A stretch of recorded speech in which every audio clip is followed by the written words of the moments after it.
Hello, habari. Kwa majina naitwa Neema Moses, ni secretary wa kampuni ya Mevit.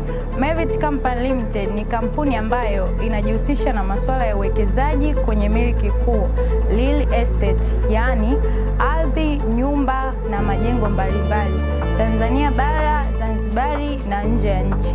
Leo nitakuletea faida kuu 5 za kuwekeza jijini Dodoma. Faida ya kwanza, thamani ya ardhi. Faida ya pili, uwekezaji wa kihistoria. Faida ya 3, hadhi ya jiji. Faida ya 4, ongezeko la watu. Faida ya 5, mpangilio sahihi wa mji. Nitaelezea faida hizo kama ifuatavyo. Faida ya kwanza, thamani ya ardhi. Ardhi ya Dodoma inapanda thamani kila baada ya miezi 6 hadi 12. Faida ya pili, uwekezaji wa kihistoria.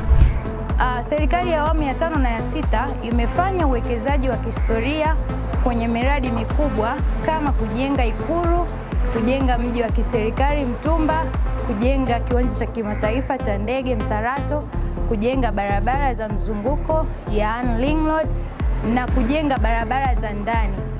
Faida ya 3 ni ongezeko la watu. Dodoma kwa sasa ni jiji la 3 kwa kuwa na watu wengi nchini baada ya Dar es Salaam na Mwanza. Mfano, ukuaji huu utalifanya kuwa jiji kubwa mbeleni. Faida ya 4 ni hadhi ya jiji. Kutangazwa kwa Dodoma kuwa jiji mwaka 2018 kulifungua fursa za ukuaji wa mji na maendeleo.